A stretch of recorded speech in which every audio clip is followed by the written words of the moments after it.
네, 이번에 마켓 트렌드 시간입니다. 김정효 연구위원과 함께합니다. 어서 오십시오. 안녕하십니까? 네, 자 주말 사이에 어떠한 고민하셨을지 궁금한데요. 어떤 소식 전해주실 건가요? 최근에 정말 종목 고르기가 굉장히 좀 어렵습니다. 왜냐하면 실적 전망이라든지 이런 것들에 의해서 변동성이 커지고 있는데요.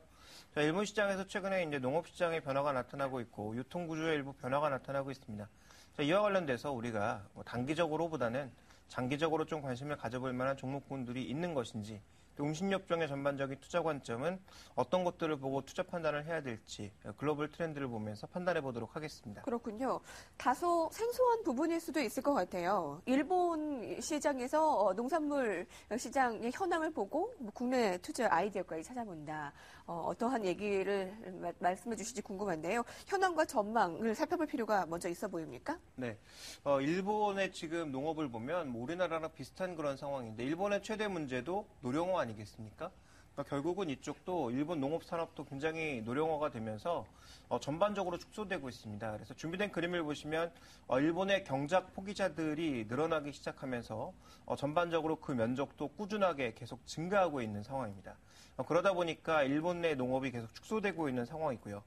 자, 그 다음 그림 보시면 농업이 일본 경제에 미치는 영향도 계속 축소되고 있는 상황입니다. 네. 일본 농업의 이 총 생산액 추이도 계속 줄어들고 있는 모습입니다. 물론 최근 들어서 줄어드는 금액은 조금씩 줄어들고는 있습니다만, 일본의 TPPA 협상 참여에 따라서 크게 줄어들 가능성도 현재 제기가 되고 있는 상황이고요.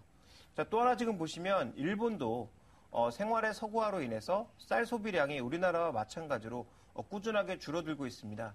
자, 일본도 주식이 이제 쌀이라고 볼 수가 있겠는데, 이쪽의 흐름도 별로 좋지 않다라는 것은 그만큼 여러 가지 변화 상황들을 반영하고 있다, 이렇게 좀 봐야 될 것 같은데, 한 가지 재미있는 것은 뭐냐면 일본의 농업 자체는 이렇게 탄력이 줄어들고 있는 상황이지만 이제 농생산성의 이제 전망을 봤을 땐 좀 다른 얘기가 나오는데요. 준비된 그림을 보시면 2009년도에 추정했던 아시아의 전체적인 식품 시장의 규모는 340조 엔 정도인데 2020년에는 2배로 늘어날 것으로 예상을 하고 있고요. 그리고 한국과 중국, 홍콩, 인도의 합계를 보면 오히려 아시아 전체에 늘어나는 것보다 더 빠른 속도로 한 3배 정도 늘어날 것으로 현재 예상을 하고 있습니다. 네. 자, 그렇다면 식품 시장은 성장하는데 농업 시장 자체는 굉장히 탄력이 줄어들고 있는 것이 일본 시장의 특징이다, 이렇게 봐야 될 것 같습니다.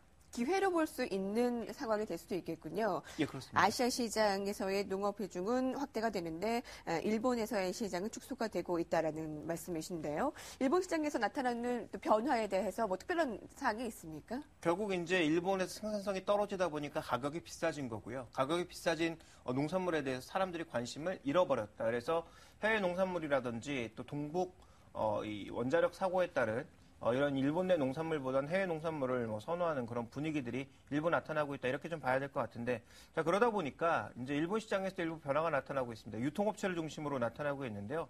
자, 일본의 카루비라고 하는 이 감자칩 생산업체가 있습니다. 굉장히 이제 일본 내에서는 유명한 업체라고 하는데, 이 업체 같은 경우에는 이제 어떤 식으로 운영을 하고 있느냐, 비용을 낮추기 위해서 자신들이 스스로 농장을 운영하고 있다는 거죠. 자신들이 운영하는 농장에서 원제품을 가져다가 생산을 하고 있다. 이것이 하나의 이제 변화 상황이고요.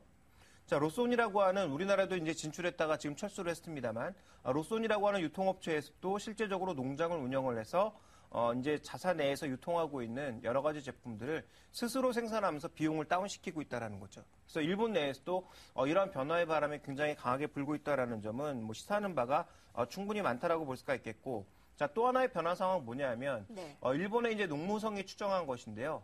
지금 TPPA라고 해서 환태평양 이제 경제자 협약이라고 해서 일종의 FTA라고 볼 수가 있겠는데, 이쪽에 일본이 지금 참여하려고 하고 있고, 네. 미국과는 이제 이미 합의가 되어 있는 그런 상황입니다. 그래서 지금 이 협상이 진행 중인데, 만약에 이 협상이 진행될 경우에 어떤 식의 변화가 나타나느냐, 준비된 그림을 보시면 쌀 생산량은 32%가 감소할 것으로 현재 예상을 하고 있고, 밀가루는 99%의 감소, 설탕이나 전분 같은 경우에는 100% 모두 수입으로 돌아설 것으로 현재 예상이 되고 있습니다. 그래서 일본 시장 내에서 유통 구조가 변하고 있는 가운데 앞으로 일본의 생산에 굉장히 줄어들 수 있는 부분들이 많이 있기 때문에 이 부분은 한국 업체들이 잘만 한다면 오히려 수출할 수 있는 새로운 기회를 가져올 수 있는 것이 아니냐. 우리가 이렇게 예측해 볼 수 있을 것 같습니다. 네. 이러한 일본 사례에서 국내에서도 얻어볼 수 있는 아이디어가 분명히 있을 텐데요. 종목들까지 분명히 건질 수 있는 사항이 보입니까? 네.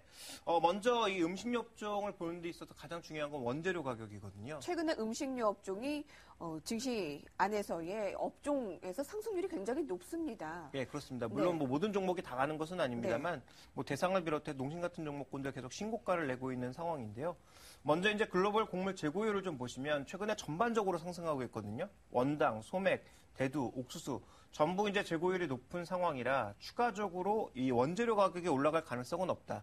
이것 때문에 이제 최근에 또 주가가 일부분 오른 부분이 있다라고 봐야 될 것 같은데 전체적으로 이제 수요라든지 밸류에이션 측면에서 놓고 보게 되면 조금씩 투자 전략은 달라져야 될 것 같습니다. 그래서 전체적으로 지금 재고율이 높아서 원재료 가격에 대한 부담은 없는 상황입니다만 실제적으로 빙그레나 오리온 같은 종목군들은 밸류에이션이 굉장히 높죠. 성장성을 미리 굉장히 선반영했기 때문에 이와 관련된 부담감이 있어서 실적을 반드시 확인하고 투자하는 그런 전략이 필요하겠다. 그래서 공격적인 매수보다는 좀 더 관망하는 전략이 필요하겠다라고 보여지고 있고요. 현재 신고가가 나고 있는 대상, 메일유업, 풀몬홀딩스, 농심 같은 종목군들은 실적이 발표되는 구간에서 시장의 기대치가 너무 높아져 있는 상황이기 때문에 지금 당장 투자하기에는 조금 부담이 있는 상황이고 이 증권사들의 최근 보고서를 보시면 이들 종목의 전반적인 이익치를 모두 낮춰잡고 있습니다. 그래서 메일유업이라든지 일부 종목을 제외한다면 실제적으로 이제 굉장히 실적 추정치를 낮춰잡고 있는 현재의 국면이기 때문에 이들 종목에 대해서도 단기적인 투자보다는 장기적인 관점에서의 접근이 가능하지 않을까 이렇게 판단하고 있고요. 이들 중에서 이제 탑픽을 고르자면 네. 장기적으로 라이신의 성장이 기대되고 있는 CJ제일제당 그리고 현재 구간에서는 메일유업이라든지 풀몬홀딩스처럼 일본에 수출하거나 중국의 수출 물량이 확대될 수 있는 그런 종목군들을 중심으로 접근해 보시는 것이 가장 좋지 않을까라고 보여지고 있고 아까 보여드렸던 그림에서 일본이 이제 전분당이라든지 밀가루라든지 이런 것들을 만약에 전량 수입에 의존하게 된다면 이제 유통망이 좀 갖춰져 있고 생산 능력이 있는 대상 같은 그런 기업들도 일부 관심주로 나타날 수가 있습니다. 그래서 일본 시장에서 국내 식료품 쪽에 수입이 늘어날 경우 수혜를 받을 수 있는 기업들을 찾아보는 것이 향후 이제 음식료업종을 보는 데 있어서는 또 하나의 핵심이 되지 않을까 이렇게 판단되고 있어서 이와 관련된 부분은 점검해 봐야 될 것 같습니다. 이러한 종목들은 지금 올라가는 뭐 재료나 이슈들이 충분히 있는 종목들이 아니지 않습니까? 그런데 네, 일본에 대한 지금 힌트가 또 하나 첨가될 수 있는 요인이 될 수 있다라는 말씀이시군요. 그렇습니다. 이제 플러스 알파 요인이 네. 존재할 수 있기 때문에 그 플러스 알파가 있다면 밸류에이션은 더 높아질 수가 있겠죠. 네, 김종효 연구위원과 함께했습니다. 고맙습니다.